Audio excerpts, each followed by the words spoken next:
Sa ating lahat. Pray muna po tayo. Let's pray. Lahat ng papuri, Panginoon, sa inyo namin iniuukol sapagkat kayo karapat-dapat sa lahat ng pagsamba. Aming pasasalamat. Napakalaki niya ng aming pasasalamat dahil dinapo mo kami sa lugar na ito. Upang makilala ka, upang napagmasdan ng iyong kabutihan. Ngayon narito kami sa pag-aaral ng inyong salita. Parangalan mo ang iyong pangalan, Panginoon, sa pamagitan ng pangalan ng iyong salita. Alam nyo na kayo lang ang kailangan namin sa buhay. At kayo ay karapat-dapat namin nakilala at masamba dahil kayo mabuti. Samahan mo kami sa mga sandaling pag-aaral na ito ng inyong salita. Humingi po kami, Panginoon, ng inyong awa na naway buksan mo ang aming puso't kaisipan sa kasariwaan ng inyong salita. Hayaan mo iyong salita ay magpalaya sa aming lahat. Baklasin mo ang lahat ng kamangmangan sa isip namin.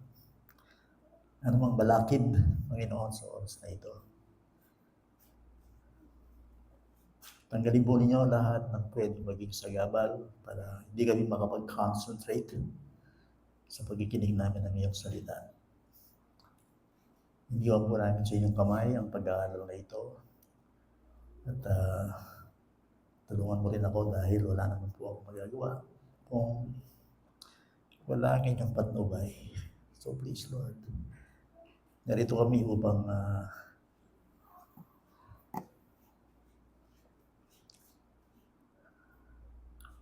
mag-celebrate ng inyong katotohanan, ng inyong kabutihan. Yan mo ang pangalan ni Kristo, siya maging tampok sa aming pagtitipon ngayong umaga. Lahat ng awitin, lahat ng aming babanggitin, lahat ng aming dadalangin ay maitanghal si Kristo sa lahat ng aming gagawin. Sapagkat dito po ang dapat mangyari. Yan ang sinasabi ng iyong salita kapag si Kristo ay naitataas, siya mismo ang maglalapit ng mga tao sa kanyang paanan. Father, grant us the grace. Ibigay mo sa amin ang iyong biyaya upang aming matanggap, upang aming masalo ang inyong salita. Maaaring minsan ang iyong salita ay matalas, masakit. Subalit, kung iti kailangan namin, Panginoon, please do it, Lord, for your name's sake. Maraming pong salamat sa inyo. Sa pangalan ni Jesus. Amen. Okay, i-welcome ko lang po itong ating bisita.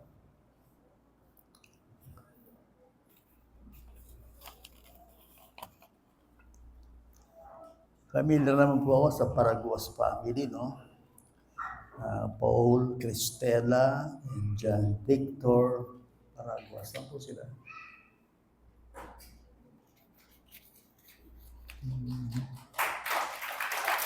Welcome back. Ano po sila ni Jay? Sister. I see. Welcome po. Kayo po ay magtatagalog ba ako dito?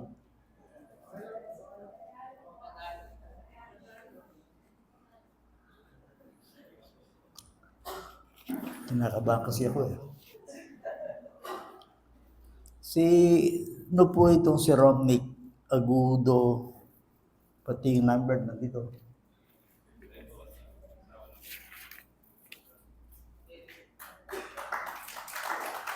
Agudo.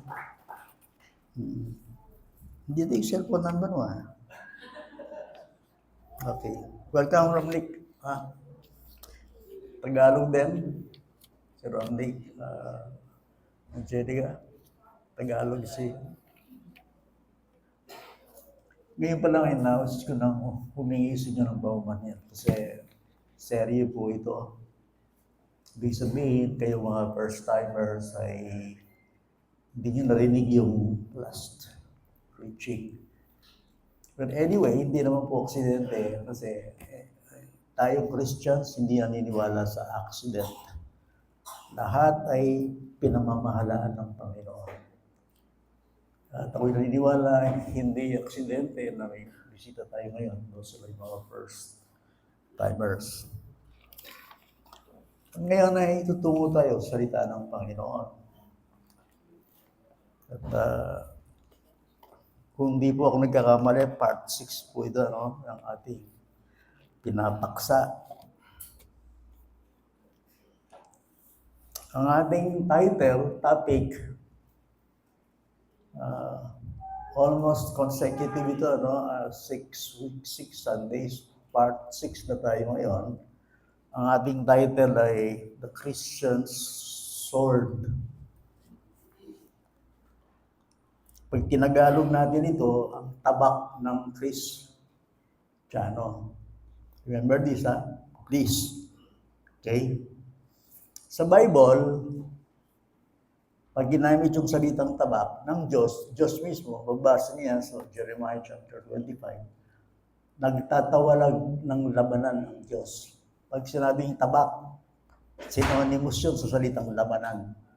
Okay? Pag sinabing tabak, synonymous yun, parallel sa salitang gera or laban.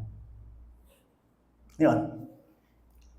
Ang Kristiyano sa Bible, ako yung nagsasalita sa Bible, ay binigyan siya ng Diyos ng tabak.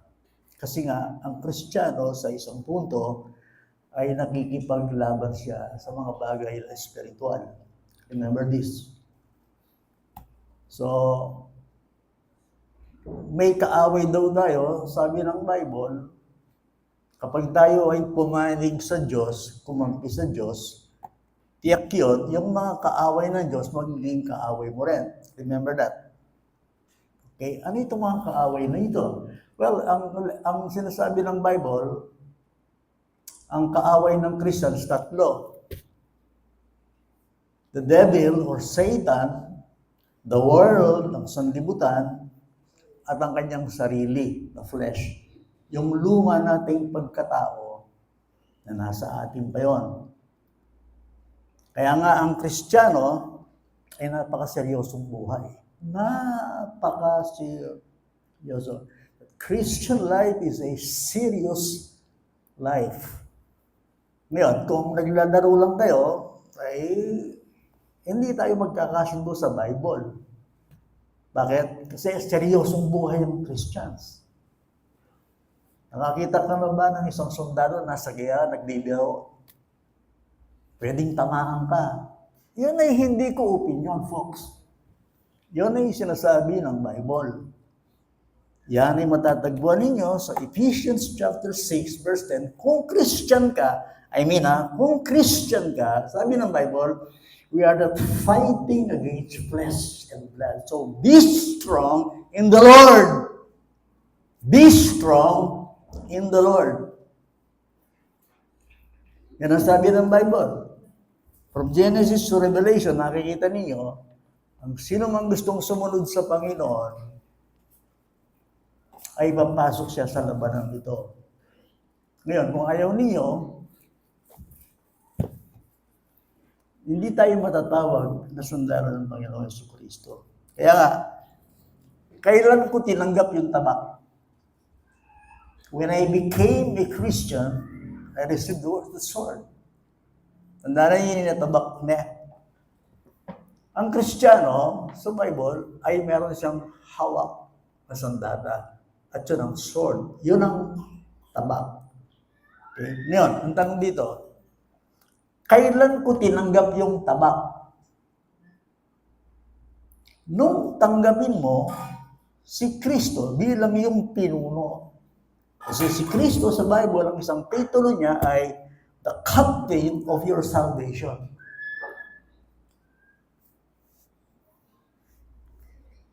Mababasa niya yan sa Hebrews chapter 2. Na si Kristo ang siyang kapitan ng aking kaligtasan. So kung siya yung kapitan, tayo yung kanyang sinasakop. At kung si Kristo ay may kaugnayan sa iyo at may kaugnayan ka sa Kanya, natural, siya yung opisyal, ikaw ang sundalo, susunod ka sa Kanya. Kung nakikipaglaban ang iyong pinuno, ganun ka rin bilang isang Kanyang sundalo. Intindihan niyo? That's why, pag sinabi natin Kristiyano, hindi lang puro hallelujah, hindi lang puro saya, hindi lang puro upo, hindi lang Bible, kundi struggle po talaga siya. Ibig sabihin nun, nakikipaglaban ka. Yung laban ng Panginoon, laban mo rin. That is the point. You are fighting the Lord's battle. Gusto ko linawin nyo na para maintindihan niyo. Ang laban ng ito, hindi mo laban. Ito'y laban ng Panginoon. At kung ikaw ay sa Panginoon, kung ano siya, ganun ka rin. Kaya nga, Kristiyano Christian, ikaw yun. Parang ano yan parang puno. Siya yung puno, ikaw ang sanga. That is the point. Para nakita niyo yung idea. Yun. Hindi ka naman pwedeng sumagupa sa laban ng ito kung wala kang tabak. So, gumamit tayo ng mathematics Ganito lang yan, simple. Paano ko alam na meron akong tabak na ibinigay ng Panginoon? Ganito lang yan. Holy Spirit plus ang Bible, ang equal doon ay tabak. The Holy Spirit plus the Word of God, ibig sabihin nun, lalabas nun, tabak. Kung may Bible ka lang, halimbawa, bumili ka nito, naniniwala ka, may Bible ka sa bahay, kung wala ang Holy Spirit sa'yo, wala kang tabak. Ngayon, kapag sinasabi mo naman ang Holy Spirit nasa iyo, wala ka namang Bible, wala ka rin tabak. I'm serious. Maraming tao, may Bible, wala ang Holy Spirit. Agree? Oh, yes. Ang dali namang bumili nito Pero kapag ang Panginoon wala sa iyong puso, hindi mo rin magagamit to. That is my point. Why? Gusto ko manawahin dito mga kapatid. Ang salita ng Diyos, hindi mo salita. Siya ang makakapagturo sa iyo ito. Kasi galing sa Kanya ito. Spiritual book ito Kaya nga, kahit gaano katalino ang isang tao kapag wala ang Espiritu Santo sa kanya, hindi niya maintindihan ang salita ng Panginoon. Hindi ako nagugulat sa isang professor sa pamantasan ng Pilipinas. Kilala siya dun Minsan, sinabi niya, kahit siya isang magaling na professor sa isang pamantasan, pagdating dito, hindi niya maintindihan. Hindi nakakapagtaka yun. Why? Without the Holy Spirit, wala tayong maintindihan. Ito, nagpipreach ako, nangangaral ako. Pwede, natutuwa kayo. Nag-enjoy ko, na-entertain kayo. Pero paglabas mo dyan, pumasok dito, lalabas dyan. Hindi ka makikinabang kung wala ang Holy Spirit. Remember that. Maraming nakikinig ng salita ng Diyos, parang nanonood lang ng sine, parang entertainment, gusto lang maging masaya. Huwag lang gano'n. Pinakinggan mo ang salita ng Diyos, dadalhin mo ito sa bahay. Tutubo ito sa iyong buhay. At magpo-produce ito ng pagbabago sa iyong buhay. Sa akin ito biblically, ano ang isang matinding senyales ng isang tao ay Kristiyano? Pagbabago. Without that, wala yon, wala rin ito. Kahit 100 taon tayo nakikinig ng salita ng Diyos. Pag wala ang Holy Spirit. Naintindihan nyo? Isa sa pinakamalalim, pinakamatinding ebidensya ng isang tao ay kinakasama ang Diyos. Tingnan mo yung kanyang buhay at pagbabago. Hindi siya katulad ng dati. I'm not saying perfect siya. Hindi ko sinasabing perfect ka. But once na ang Diyos ay nakatira sa puso ng tao, may mangyayari. Lalo na yung puso mo ngayon, hindi makatulong yan. Tignan mo yung puso mo ngayon, sino nakatira dyan? Ikaw o ang Diyos? Check that, folks. Tignan mo. Sino ang namumugad at nakatira sa iyong puso? Ikaw ba o ang Diyos? Now, kung ang Diyos, I tell you, it will produce results. Kasi ang Diyos ng Bible ay Diyos ng pagbabago. Remember, sabi ng Bible, sino mang na kay Kristo, what? Ay isang bagong lang. Hindi na siya katulad ng dati. At uulitin ko ito sa inyo, hindi ko sinasabing perfect siya. Sinasabi ko lang sa inyo, unti-unting magkakaroon ng bagong anyo ang kanyang buhay sabagat yun ang gagawin ng salita ng Diyos sa kanya. Now, pag sinabing tabak, ano ang in-imply nito? Ano ang sinasagisag nito ng isang bagay? Well, pag sinabing tabak, listen to me, ito ay nag-i-imply or nagpapahiwatig ng pag sinabing tabak, buri na sabihan ni Kapampangan, power, kapangyarihan. Yan ang ibig sabihin ng tabak. Kasi yung tabak, yun ang salita ng Diyos. At ang salita ng Diyos ay makapangyarihan. Okay. Babasa tayo ha.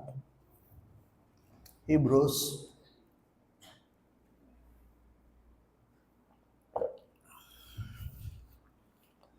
4:12.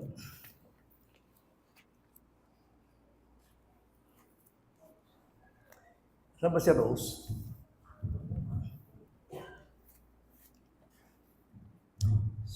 Sinyalan ko lang ako pag bisa nawawala ako sa Tagalog eh. Kaya, ayaw ko namang mampastos dito sa mga Tagalog. Gusto ko talaga. Pag ako'y lumilihis na nakakapagpapaan, taas ko lang yung kamay mo ha. Okay. Masama si Nancy.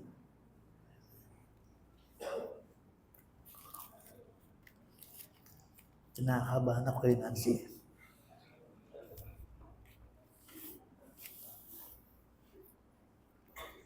Hindi kasi, pagkapagpangan ako, wala raw sa maintindihan. Nahiya ako, siyempre.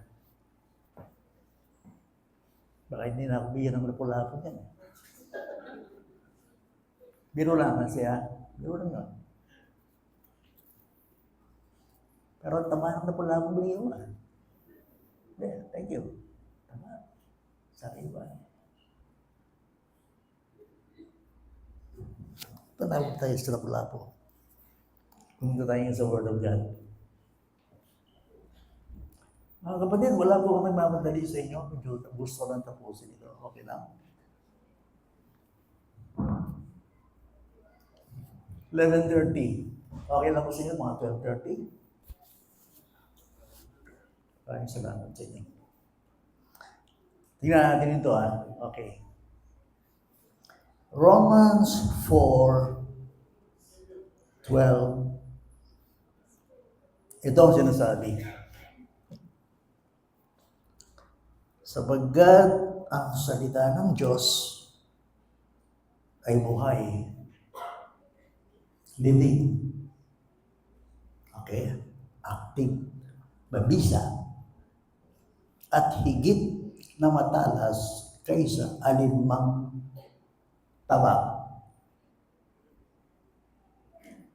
Okay, ano ang salita ng Diyos? Powerful. It is effective. It is creative. Okay, gusto ko lang, hindi ko lang maintindihan, bisan pag nakikinig tayo ng salita ng Diyos, kung saan naman kayo maantukin, kung saan ang lilipad ang inyong isip. Bakit? Kasi ang salita ng Diyos, mabisa talaga yan. Ang salita ng Diyos, bumabalangga lang yan sa isang taong matigas ng puso. Sa isang tao matigas ang puso, remember this, hindi siya kakausapin ng Diyos.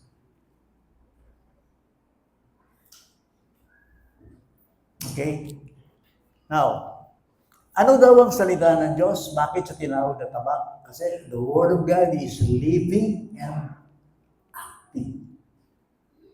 Word of God is living and active. Yun ang sabi ng Bible na may dalawang talim at tumatagos hanggang sa pinag-iwalayan ng kaluluwa at ng espiritu, ang mga kasukasuan at ang utak ng mundo, may kakayahang kumilala ng mga pag-iisip at mga hangarin ng puso. Ano yun? Ako, era kayo kakilala. Yung iba sa atin, yun lang tayo nagsama. Totoo yan. Pero kilala kayo ng salita ng Diyos. Hindi ko alam kung saan kayo lupalok ng galing. Iba-iba yung ating galaw sa buhay, pinanggalingan, estado sa buhay. Okay? Meron dito mga senior katulad ko, yung iba naman, bata, iba't iba. Hindi ko kayo kakilala lahat.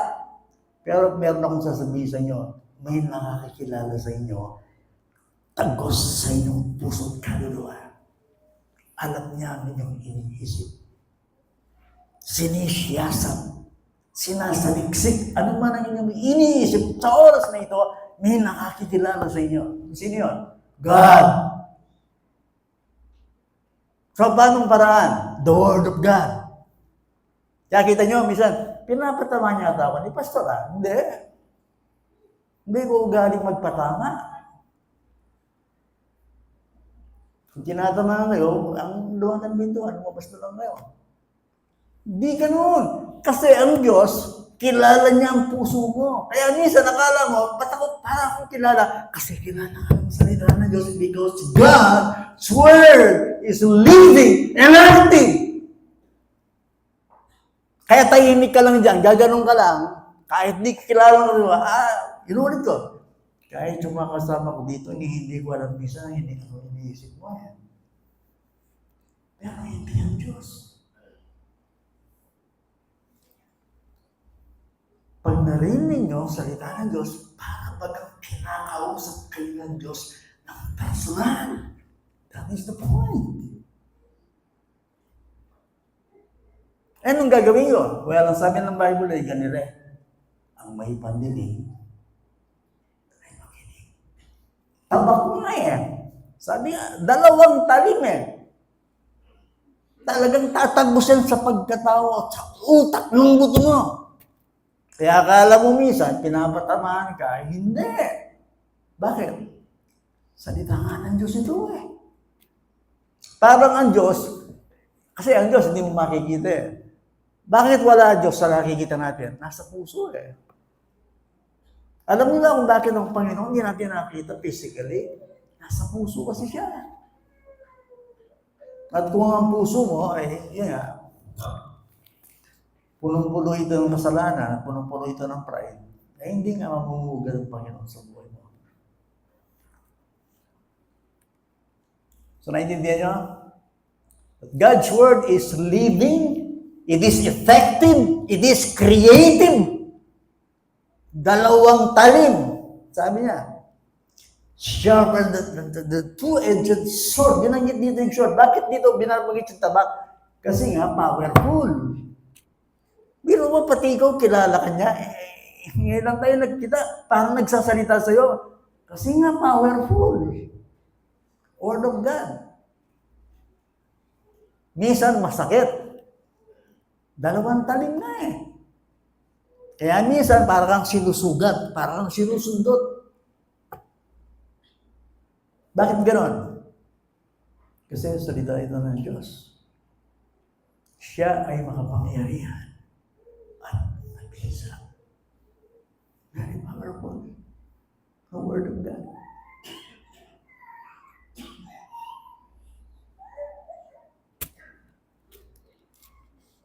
Pero ang sabi niya rito, may kakayanang kumilala ng mga pag-iisip at mga hangarin ng puso. At kung pagtapat kayo yung Bible.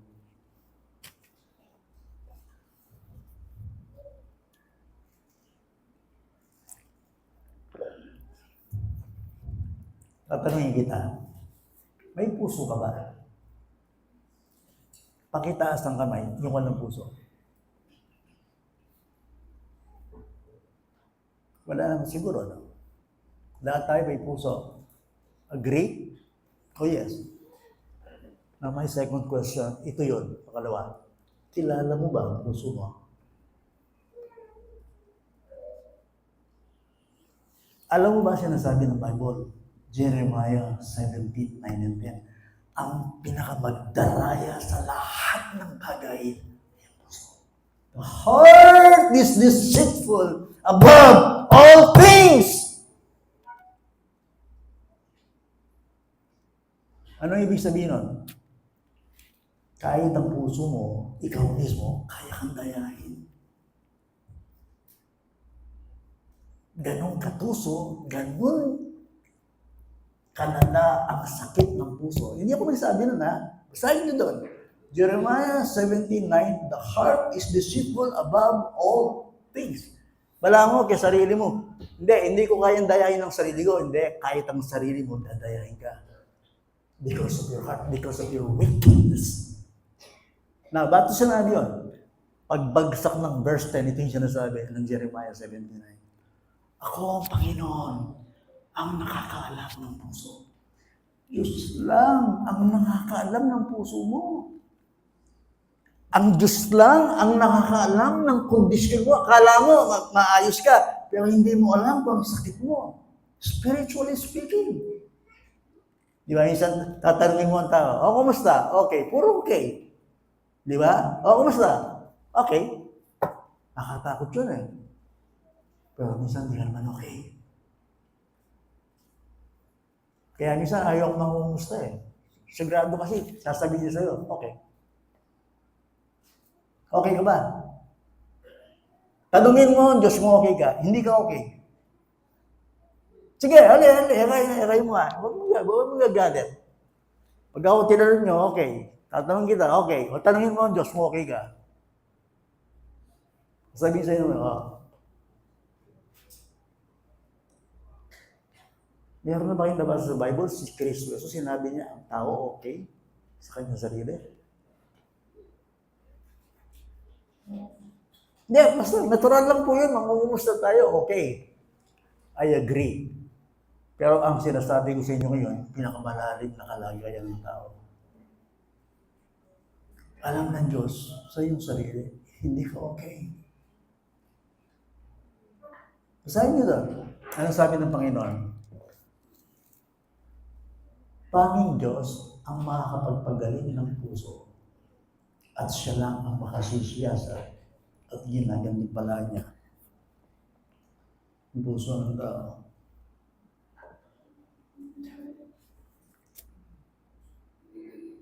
Sinasabi ko ito dahil ang salita ng Diyos, kahit hindi natin kilala ang ating sarili, kilala tayo ng Panginoon. Narinig yan? Ako hindi ko kilala yung sarili ko minsan. Pero ang Diyos kilala ka. Kaya nga pag narinig natin ang salita ng Diyos, ito'y buhay at bisa at makapangyarihan. Alam niyo ba, kapag nakikinig ang salita ng Diyos, kahit hindi mo ito tanggapin ngayon, darating ang pag-araw ng paghukom. Ito yung hahatol sa'yo. Pag narinig mo ang salita ng Diyos, na kami takas. John 12:48. Halimbawa, nakinig ka ng salita ng Diyos ngayon, hindi mo pinakinggan, ni-reject mo. Darating ang araw, ang pinakinggan mo ito, ang siyang maniningil sa'yo. John 12:48. Kaya nga, basahin natin yung Hebrews chapter 4. Tingnan natin yung 11. Bago yung 12, ano yung sinasabi niya?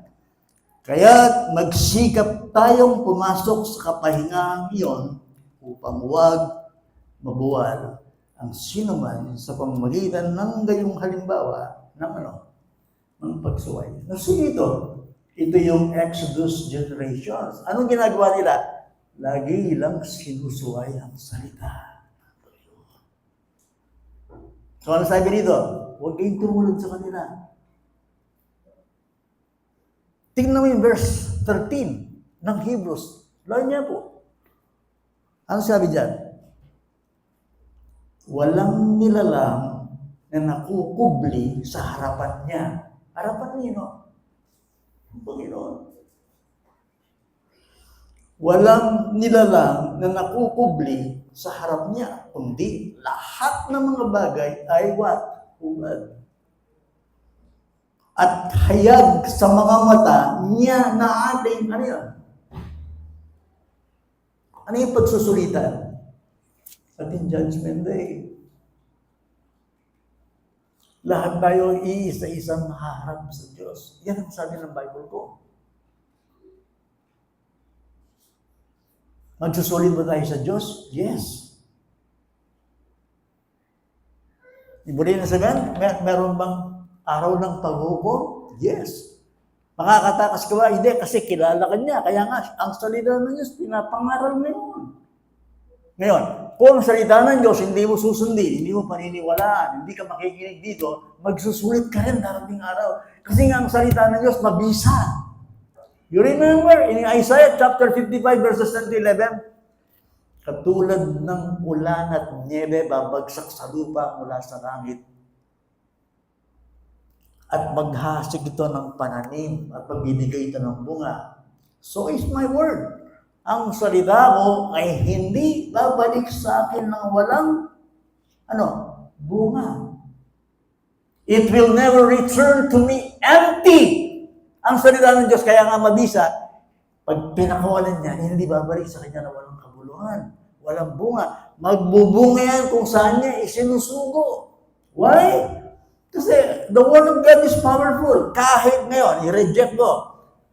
Darating ang araw, ang narinig ng salita ng Diyos ay pagsusunod mo. Basahin mo John 12:48. Ang naningilutang sa Kristo. Ang salita kong ito na itinakwil ninyo, ito rin ang hatol sa inyo sa mga huling araw. Ganun kabisa ang salita ng Panginoon. Akala mo, pag narinig mo salita ng Diyos, hindi mo pinansin. Akala mo, makakatakas ka doon. Maaaring ngayon, pero hindi sa last day, hindi sa judgment day. At hindi nagsisinungaling ang Bible. Bakit? Lahat daw tayo ay magsusulit. Ano yun? Alam ba ng Diyos lahat ng ginawa ko sa buhay? Oh yes. Exactly. Kaya nga ngayon, nakikita niyo sa pangaral ng salita ng Diyos para tayo kinakausap. Hindi mo naman pansin yun? It is God. The Word of God. Kapag ang salita ng Panginoon ay naalala ko ang sinabi ni 1989 yata, dumating sa Pilipinas si Dr. John MacArthur. Umatin kami ng seminar. Bata pa ako na, 1989 eh. Giramin ko lang yung sinabi niya, ang salita daw ng Diyos parang leon. Pag pinakawalan mo sa aula, sa kulungan, mahagat talaga.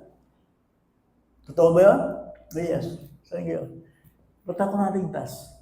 Ba't yung iba sa inyo na bago? Ba't yung iba napatawad? Ano nangyari? Sinong gumano nun? Ba't ka naging Kristiyano? Ba't ka naligtas? Ba't ka napatawad? Ba't ka namulat? Ba't ka nagising? Ba't ka nagsisi? Sino may gawa nun? The Word of God. Kaya nga ang salita ng Diyos, totoo yung sinabi ni John MacArthur eh. 1989, naalala ko yan. Salita ng Diyos dahil sa kanyang kapangyarihan, parang nasa aula, kulungan. Pag binuksan mo, leon yan, mahagat talaga yan. Ang salita ng Diyos, pag pinangaral mo, o sinigir mo, sayo sa gusto mo, gagawa ito. Hindi mo bisa. Kaya nga, hindi babalik sa kanya ng walang kabuluhan. Bago yun, alam niyo ba kung bakit nalikha ang digdig? Paano? Tatanungin ko kayo, paano nalikha ang digdig? Itong lupa, ang kalawakan, ang araw, ang mga bituin. Kayo, paano nalikha lahat ng ito? Sasabihin ko sa inyo, merong isang manilikha, may gumamasa din. Merong nag-design sa atin. Paano niya ginawa lahat ng bagay? Ano sabi ng Bible? Ano sabi ng Bible? Oh Lord, sa pamamagitan ng iyong salita, ang sang tinakpan ay nalikha. For He spoke, ano yung Bible na, siya'y nagsalita at lahat ay nalikha at tumayong matatag.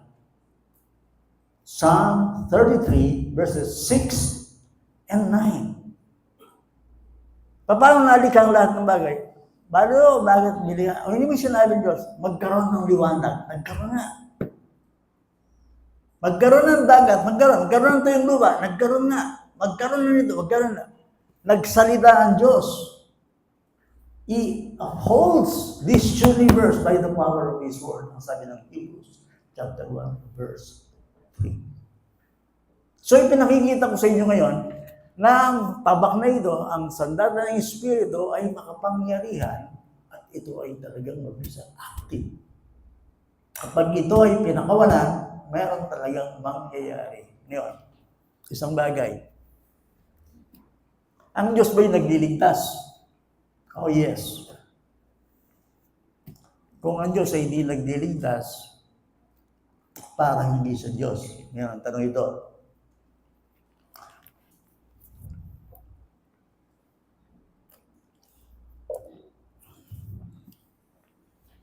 Alam mo ba ang pinakamalalim na kailangan ng tao?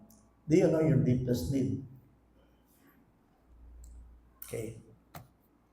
Ayon sa Bible, ang pinakamalalim na kailangan ng tao, hindi pera, Hindi pera. Hindi asawa. Hindi pagkain. Hindi yun ang pinakamalalim. Sa Bible, ang pinakamalalim na kailangan ng tao ay ano? Salvation. That man's deepest need is salvation. Kahit sino ka pa, kung hindi ka naman ligtas, wala ka. Makinig kayo. Paano nagliligtas ng Diyos? I tell you why. God uses His word to save sinners. Walang ibang gagamiting instrumento ang Diyos para iligtas ang tao kundi ang kanyang salita. He uses His word to bring sinners to salvation. Let me repeat that. What do you think of that? Kailangan kasi, importante kasi, alam mo paano ka naligtas Paano ka naligtas? Kung ligtas ka, okay now, paano nagliligtas ang Diyos? Yung ibang tao, ang kanilang opinion dati, di ba, sa reliyon natin, buha ka lang ng mabuti. Magpakabait ka lang, magpakatino ka lang. Basta may reliyon ka. Basta tumulong ka. Ganito. Iyan ba sinabi ng Diyos para maligtas ang tao? Sinabi ba yun ng Diyos? Gumawa ka ng mabuti, maliligtas ka. Sinabi ba yun? Of course, hindi sinabi. Ngayon, pumunta tayo dito. Ginagamit ng Panginoon ang kanyang salita. Kasi ating tinitingnan dito, paano natin masasabi ng salita ng Diyos? Kapangyarihan. May kapangyarihan. Ito nga ang ginagamit para tayo maligtas. Ngayon, magbukas tayo ng Bible. Okay. So, Romans chapter 10.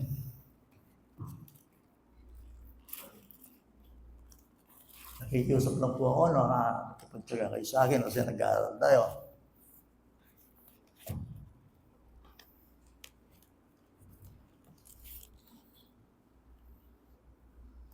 So, Romans chapter 10. Okay. Dito pa lamang sa unang talata na ibibigay ko sa inyo, makikita nyo na.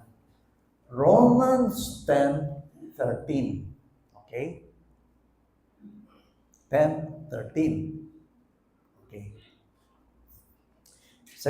Sabi ng isang narinig ko, ginawa ng Diyos ang daigdig, ba't di niya na lang iligtas lahat ng tao? Sa isang mabilis ang pagliligtas, hindi niya gagawin yun. Ba't di na lang kaya gawin ng Diyos para wala nang hirap? Patawarin na lahat ng tao, hindi niya gagawin yun. Bakit? May malalang sakit ng daigdig. Lalo yung malalang sakit ng daigdig. Folks, this is a moral universe. Yung sakit ng daigdig, ang malaking sakit ng daigdig ay sin. Sin. Your sin and my sin. Okay, now. Tingnan natin ang sinasabi ng Bible. Dito pa lang sa verse 13, ito yon. Sabagkat ang lahat ng tumatawag sa pangalan ng Panginoon ay what? Naliligtas. Yes. Yanin ko lang. Lahat daw ng tumatawag sa pangalan ng Panginoon, maliligtas. Okay, makanano. Paano? Tatawag lang ako? Hindi. Hindi ganon. Sasabihin mo, Lord Jesus, save me. Lord Jesus, save me. Lord, save me. Ganon lang. Hindi ganon. Kaya ba, lahat tayo dito tatawag na. Basta mo tumawag ka sa pangalan ng Panginoon, maliligtas ka. Hindi ba sinasabi ng Bible, hindi lahat ng tumatawag sa akin, Panginoon, Panginoon, ay papasok sa kaya ng langit. Huwag kayong magalit ha. Darating ang araw, maraming mapapayang tao. Hindi sila kilala ng Panginoon. Ang mga tao, hindi ko sabi ng Bible yan, Kristiyano yan, sanguso. Kaya hindi sanguso. Kaya nga, kung ang salita ng Diyos talaga, hindi mo gagamitin, walang malisal. Ngayon, sabi niya rito, lahat ng tumatawag sa pangalan ng Panginoon ay maliligtas. Tingnan niyo yung cambio, ha?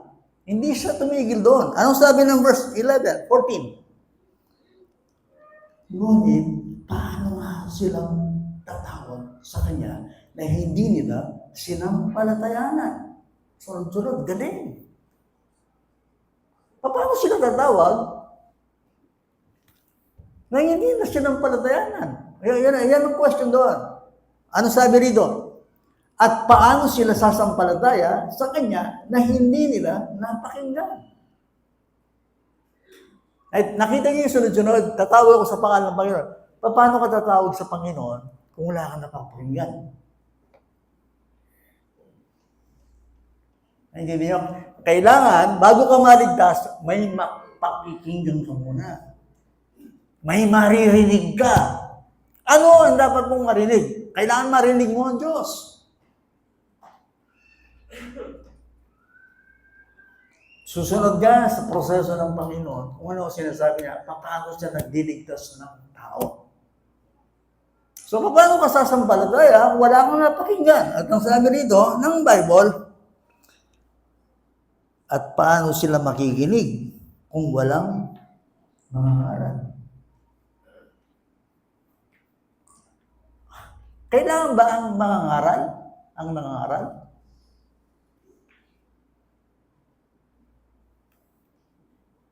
Of course, nakasulat eh.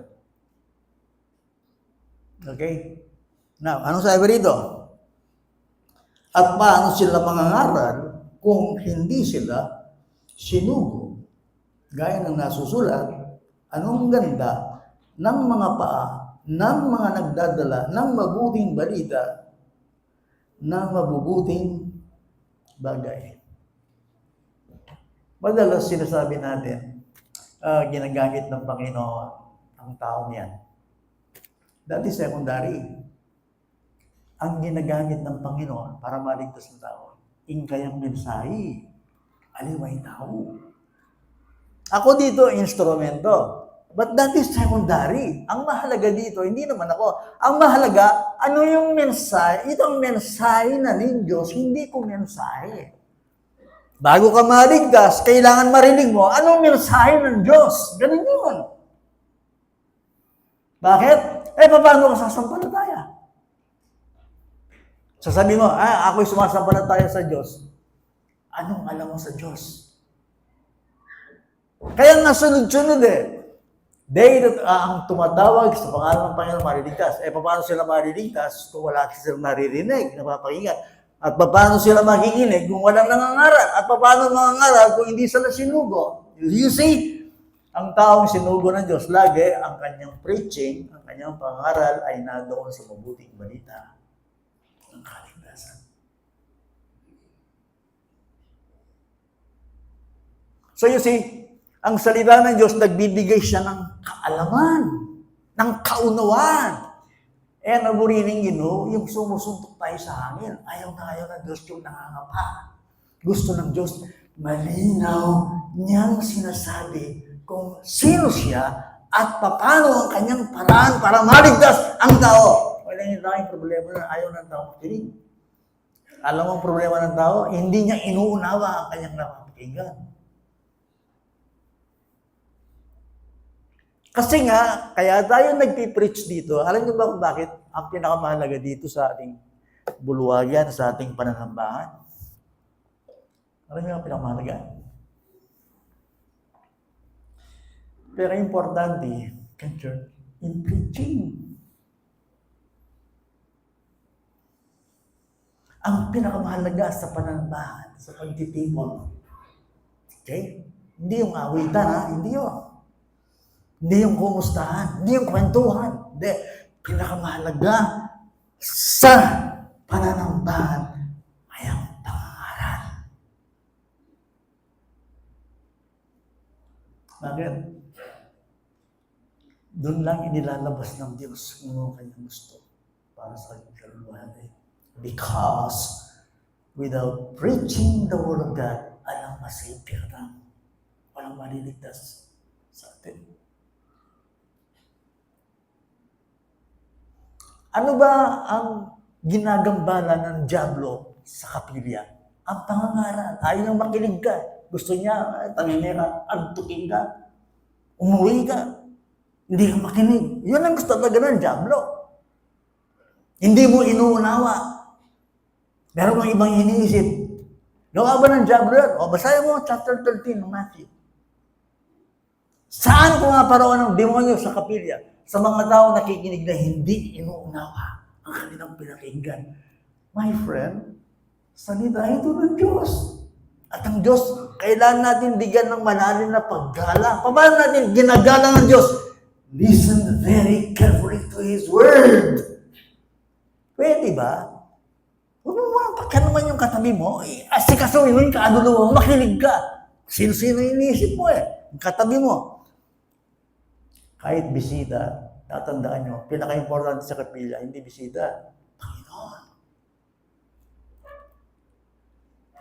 Hindi magalit Hindi ko sinasabing hindi importante yung bisita. Lahat tayo mahalaga. Pero huwag sa isang punto nakalat ang ating isip at nawawala yung concentration natin sa Panginoon. He is God. Kailangan natin ng deep reverence word. Sa salita ng Diyos. Kapag ang Diyos nagsasalita, sabi ng Bible, tatahimik ang daigdig. Nagsasalita ang Panginoon. Ang pinakatrabaho mo kapag nasa kapilya ka, umupo, makinig. Kasi kita-kita nyo, ang laki ng pananagutan ng nangangaral. Pag nangangaral ka hindi ready, hindi naghanga, hindi nakapag-aral, hindi nakapanalangin, kawawa yung mga tupa. At the same time, kung mayroong mangangaral, ang pinangangaral niya ay lugaw.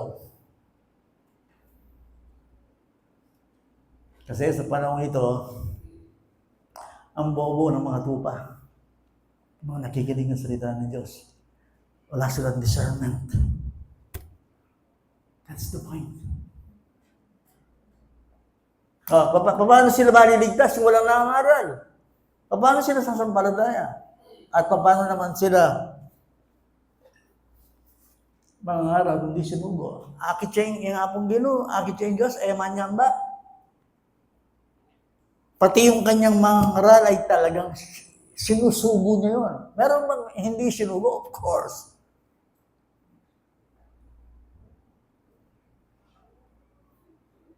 Yun. Bakit gano'n? Bakit kailangan ng mensahe? Nakinig kayo, bakit kailangan ng mensahe? Ito, sinasabi ito.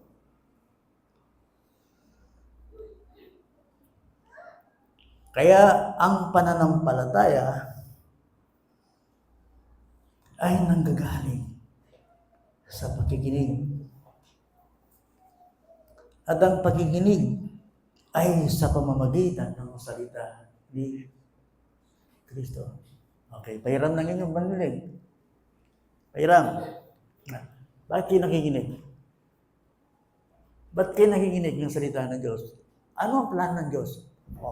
Kaya kayo nakikinig ng salita ng Diyos to produce faith. Para lumikha ang Diyos ng pananampalataya. Because without faith, it is impossible to please God. Hindi mo makakatagpo ang Panginoon kung wala kang faith. Naintindihan mo ba yun? Ang Diyos ay nakakatagpo lamang, nakikisabay lang sa atin at nakikisa lang sa atin kapag may faith. Eh, paano magkakaroon ng faith kung hindi ka nakikinig?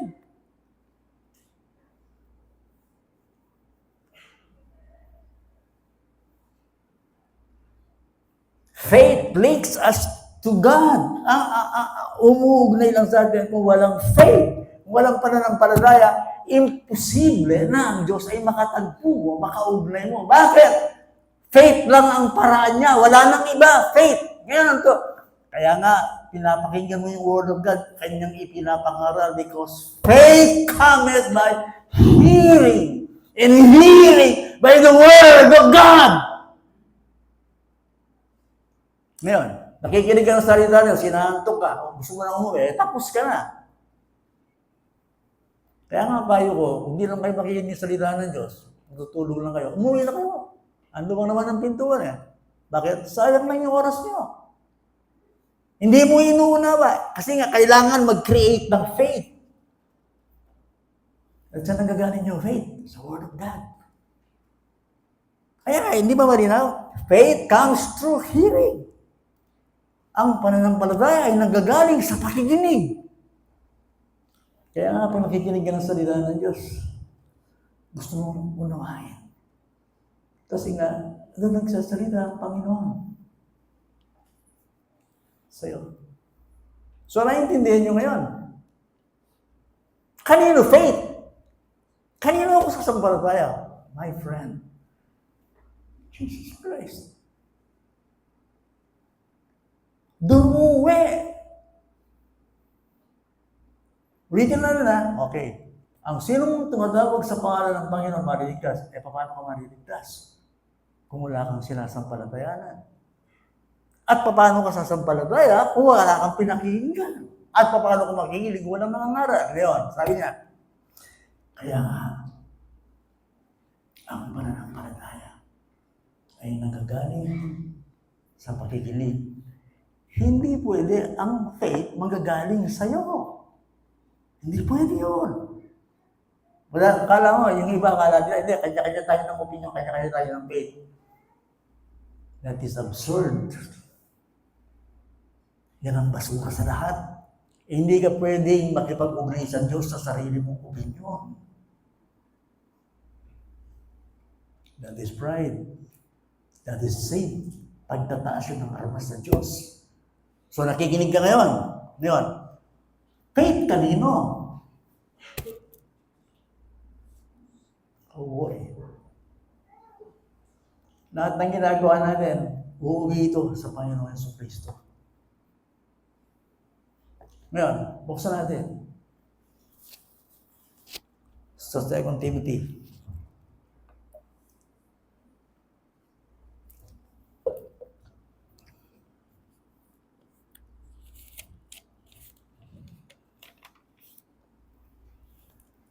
Sa ikalawang Timoteo, kabanatang 3,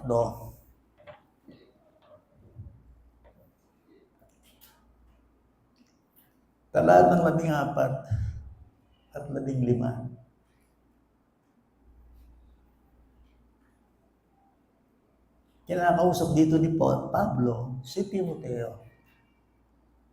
Tanong sabi rito, magbabasa tayo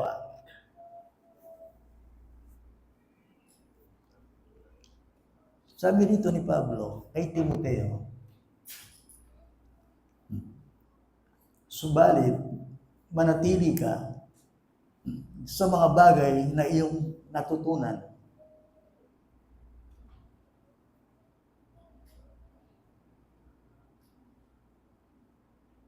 At matatag na pinaniniwalaan. Yamang nalalaman mo kung kanino ka natuto. Ano sinasabi nito ni Pablo kay Timoteo? Alam niyo, ang isang bunga ng Kristiyano, papasokan sa sarili mo, ang isang taong Kristiyano ay natututo. Okay? Ang Kristiyano ay natututo. Okay? Hindi automatic. Kaya makikita nyo, para maligtas ang isang tao, kailangan niya ng kaalaman. Yun ang kalooban ng Diyos. Gusto ng Diyos na matuto tayo. Yun. Kanino natuto si Timoteo? Kay Pablo. Anong natutuan? The entire Word of God.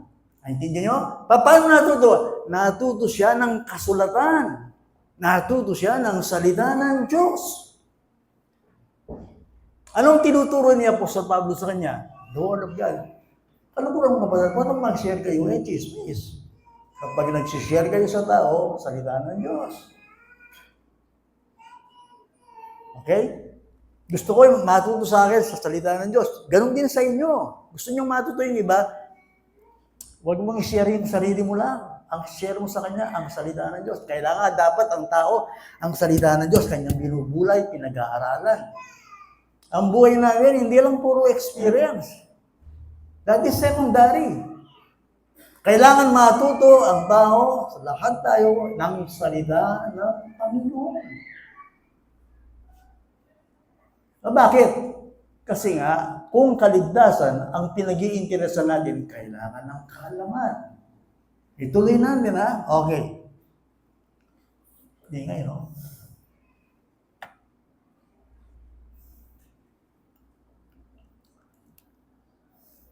Sige, 15.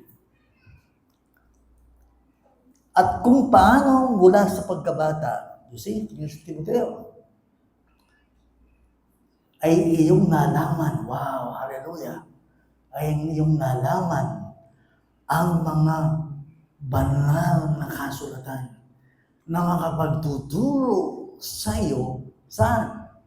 Tungo sa kaligtasan sa pamamagitan ng pananampalataya kay Kristo Jesus. Saan humantong? Ito, ang salita ng Diyos, kailangan kong matutuan. Saan hahantong? Saan ka dadalhin ng salita ng Diyos? Kay Jesus Kristo. That is faith. That is salvation. Kaya nga ang Kristiyano, ang sentro ng kanyang buhay si Jesus Christ. Kanyang faith, si Christ. Yan ang trabaho ng Bible. Ang Bible, gusto nating pag-aralan, hindi yung magkaroon lang tayo ng kaalaman, ipagmayabag natin, marami tayong alam sa Bible. Hindi ganoon. Tayong lahat ay nag-aaral ng Bible para sa lahat, bumantong lahat tayo sa isang pananampalataya. Kanino? Sa Panginoon. Yesu Cristo. Yan ang sinasabi, yan ang banal na kasulatan. Kaalaman para sa kaligtasan sa magitan ng pananampalataya sa Panginoon Yesu Cristo. Ako, Romano Katoliko ako, galing ako doon. Katutuwang ko doon, misa. Yung mga yan, hindi ba lahat naman tayo galing doon? Anong meron doon? Misa. Mga tradisyon. Okay? Sa akin lang, personally, hindi ko natutuwan doon ang salita ng Panginoon. Okay, bininyagan ako, galing ako doon, dito ako. Natutuwan ko doon yung, yan, Mass. Misa.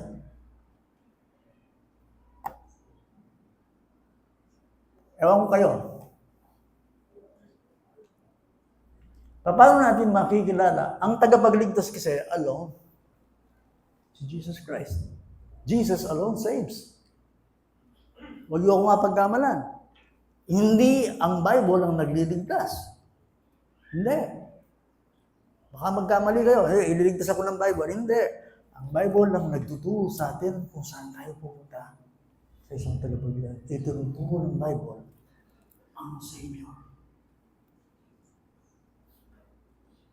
Hindi ba napapansin? Ang Bible para siyang operator, para siyang sinusuri tayo. Pilitin tayo. Ang Bible para siyang salamin. Bakit? Kapag nagkikinig mo, napapakinggan mo salita ng Diyos, nasasalamin ang iyong pagkatao, ang iyong spiritual at tunay na kalagayan. Ini-expose ka niya. Ino-opera ka niya. Ang Bible ay parang salamin. Anong ipinakikita ng Bible sa ating lahat? Tayong lahat ay may sakit at kailangan natin si Jesus Christ. Ituturo niya sa atin patungo sa Panginoon Yesu Cristo. Yan ang trabaho ng Bible. Kaya nga makapangyarihan Ay, gusto mo makilala sarili mo, makinig ka lang. Kung may Bible ka sa bahay, magbasa ka. Masasalay mo, sasabihin ng Bible kung sino ka. At ang maganda nito, dadaling ka ng Bible mismo sa Panginoon. Yesu Cristo. Naalala ko ang Panginoon Yesu Cristo. Kasalukuyan siyang nangaral sa John chapter 8. Most famous ito, no? Sa kanyang sinabi. Isa ito sa pinakakamoso sa sinabi ng Panginoon Yesu Cristo. John chapter 8. Ito yung sinabi niya. And let me quote. If you will continue in my word, kung magpapatuloy kayo, sana, kung magpapatuloy kayo sa aking salita. No, sa aking salita. Anong sabi niya? Then, tunay nga kayong maging alagad ko. Gusto mong makilala kung tunay kang alagad? At tunay kang Kristiyano? Nagpapatuloy ka sa salita.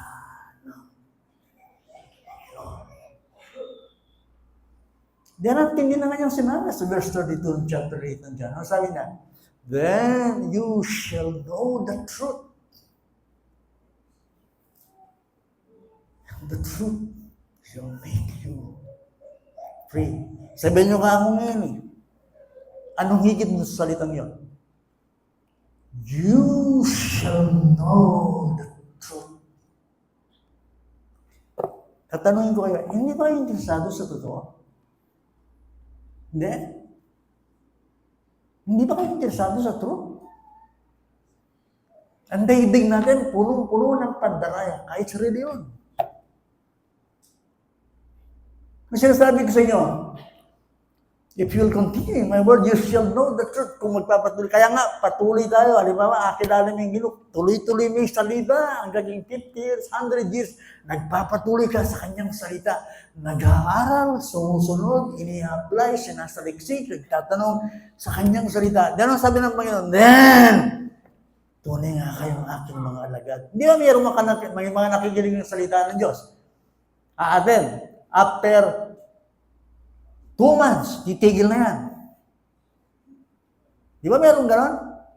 Mag-a-attend, mainit na naman. O tapos, after 3 months, titigil na naman. Taon na naman ang bibilangin bago magpatuloy. Ayan yun. Mga persipikado yun. Bakit sinasabi ito? Ang mga tunay na alagad ng Panginoon, ang kanyang sinasabi, ito yung kanyang sinasabi. Nagpapatuloy sila. Saan? Sa palakpakan? Wala akong ganang sa palakpakan. Mga Kristiyano ay masayang tuwa. Yun lang? Nagpapalakpakan lang kayo? Hindi, nagpapatuloy kayo higit sa lahat sa Word of God. Salita ng Diyos. Magiging maluris tayo pag tayo hindi nagpatuloy sa salita ng Panginoon. Then you shall know the truth. At ang sabi niya, wow, hallelujah. Thank you, Lord. And the truth shall make you what? Free. Gusto ng Panginoon na lumaya ka. Sino magpapalaya? Truth. Anong truth na sinasabi mo, brother? Pastor, anong truth? Truth about life and death. Kaya interesado ka rin? Meron bang life after death? Truth about community, about society. Truth about right or wrong. Truth about lie and truth. Truth about young people, old people. Truth about creation. Truth about these things. Hindi ba kayo interesado sa ito?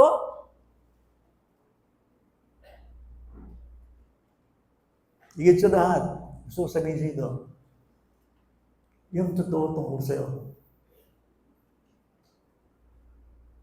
Alam niyo ba yung, narinig mo yun? Yung basic questions ng tao sa daigdig na ito? Alam niyo ba yun? Na kahit ang scientist hindi kayang sagutin? Ano yun? Who am I? Where did I come from? Who am I? Where did I come from? Kahit ang scientist hindi kayang sagutin yan. Ba't ako narito sa daigdig na ito? Sino ako? Saan ako galing? Ba't ako nasa daigdig na ito? Where am I going? How shall I live? Sino sasagot niyan? Truth yan ah. Pagkatapos kong mamatay, saan ako pupunta? Anong totoo? Siguro wala. Gusto mo malaman? Ito sabi ni Jesus Christ. Anong pangalan ng church natin dito? Isang sagot ng Panginoon. Anong tanong mo? Who am I? Why am I here? Where am I going? How should I live? How can I be right with God? Anong sagot dyan? Sabi ni Christ, I am. Finish. I am. I am the way, the truth, and the life. No man comes to the Father except through me. Alam niyo bang walang makakarating sa Ama, sa Diyos, maliban sa Kanya? Halimbawa, marami kang tanong sa buhay. Anong sagot? I am the bread of life. I am the light of this world. I am the great shepherd. I am the door. I am Jesus Christ. I am. I am. Yun ang sagot. Yun ang truth. Sinasabi ng banal na kasulatan. Yan ang sinasabi ng Panginoon sa kanyang salita.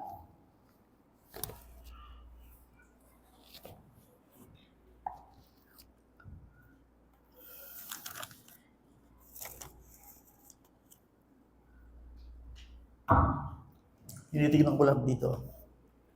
Ano ba yung topic natin last Sunday? About what? 1 Peter 1:23, di ba? Tapos John 3:3, di ba? Okay. Sariwa pa ba sa inyo? Okay, hindi, sabi ng Panginoon.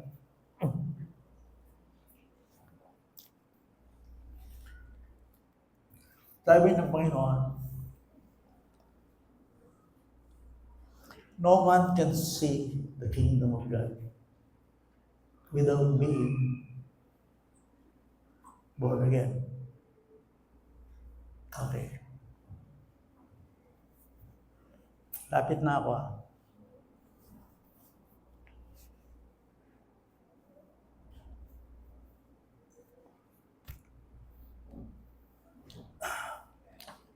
Gusto mo niyong malaman kung ano ang signs ng born again? Ano yung mga tanda na isang tao ay born again?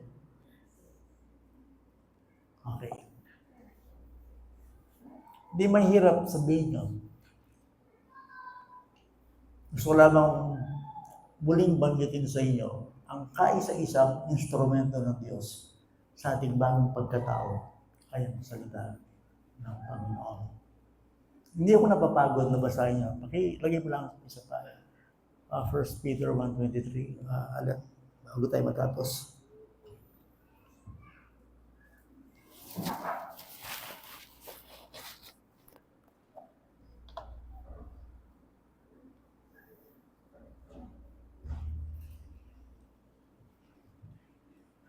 Okay. Pinanak na kayong muli.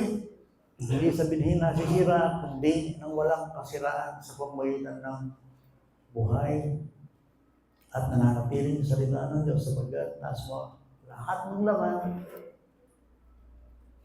ay gaya ng damot. Ang lahat ng kalwalatian nito ay gaya ng bulaklak ng damot. Ang damoy natutuyo at ang bulaklak ay nalalanta. Subalit ang salita ng Panginoon ay nanatili magpakailanman. Ang salitang ito ay ang magandang balita na ipinangaral sa inyo. Ano yung salita niyan? Yan ang gospel. Yan ang kapangyarihan ng Diyos para tayo ay maligtas. Okay. Now, tingnan natin ngayon bago tayo magtapos. Ano ba yung signs ng isang tao ay born again? O pag sinabi natin ipinanganak ng Diyos, ipinanganak na muli, ano ba yung mga signs na sinasabi ng Bible? Okay. Born again ba ako? Okay, tingnan natin yun, okay? Pag pinag-aralan mo, okay, masasaktan, pero totoo, sasabihin ko sa inyo. That without conversion, your life is vain. Remember that. Natagalugin ko hindi kayo ipinanganak na muli, ang iyong buhay sa daigdig na ito ay walang kabuluhan. You are good for nothing. Bakit? Hindi kayo sa Diyos. Okay?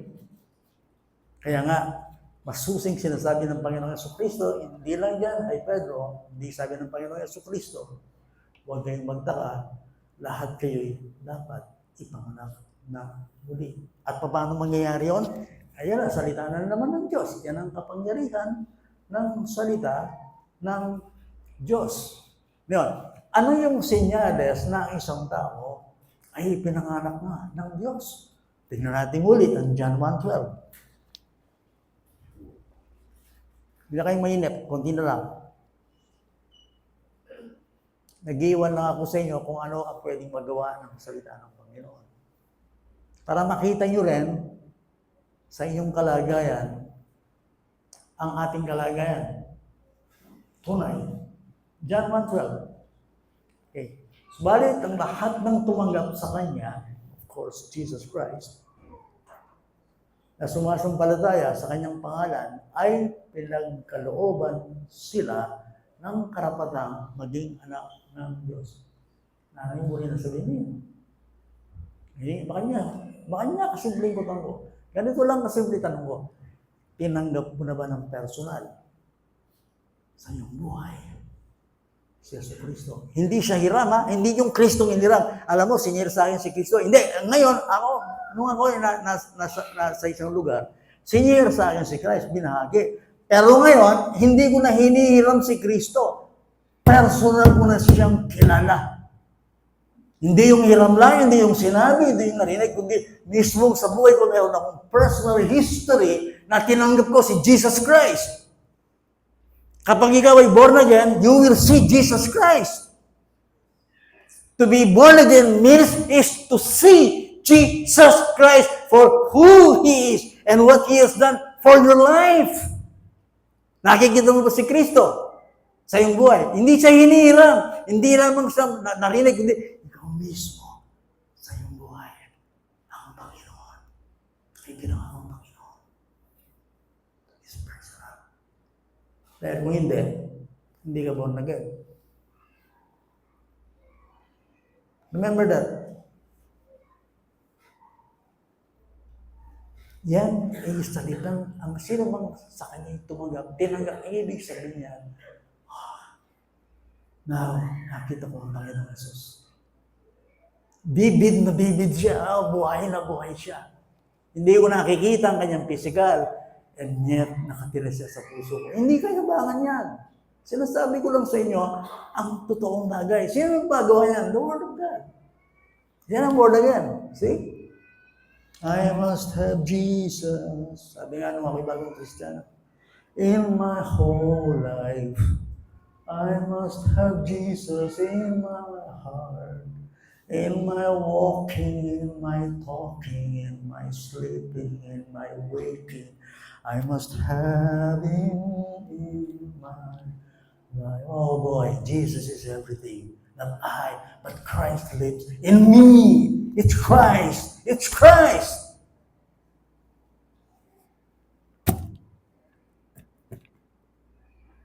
John 3:3. Lapit-lapit na.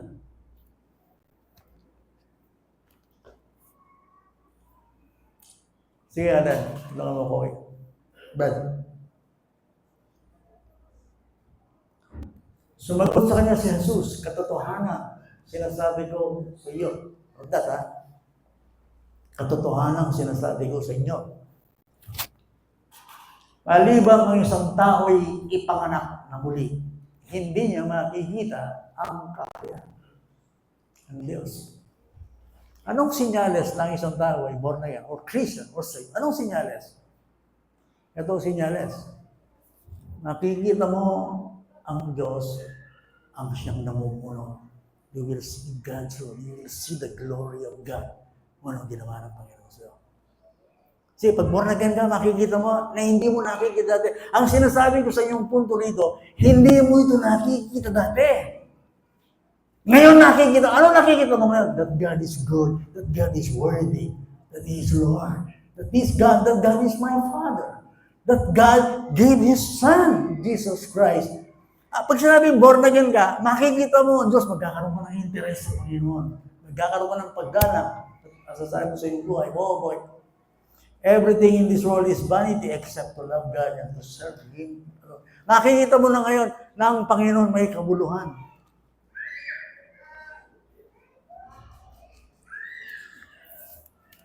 Sabi ng Joseph Allen, ihiramin ko lang ito, pero totoo.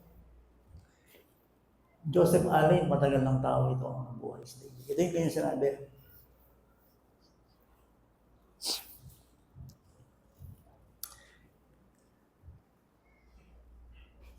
Sabi niya,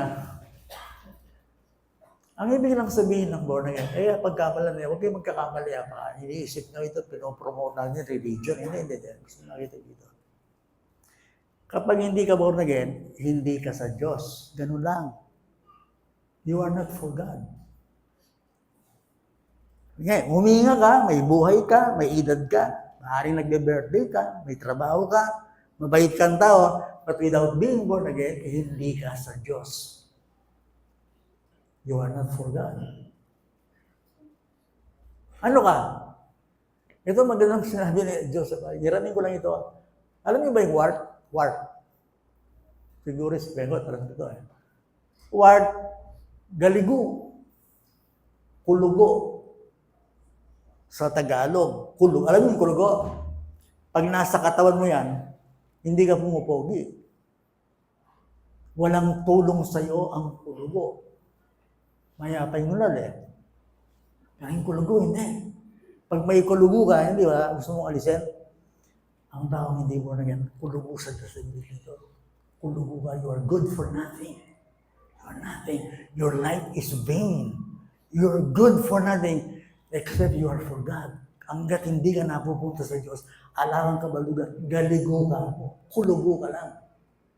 Kaya nga sinabi ni Jesus Christ, except a man be born from above, he cannot see the God.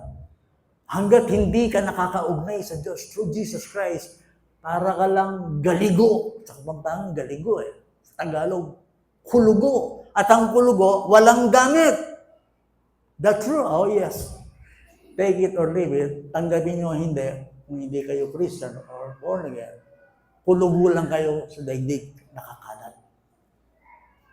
Kasi hindi kayo sa Diyos. Siguro last. Yan ang sign ng born again. Ang pagkakita born again, nakikita niya ang Panginoon ay naghahari. But He's good. Kailangan siyang paglingkuran, kailangan siyang mahalin. 1 John 3:9, siguro last verse.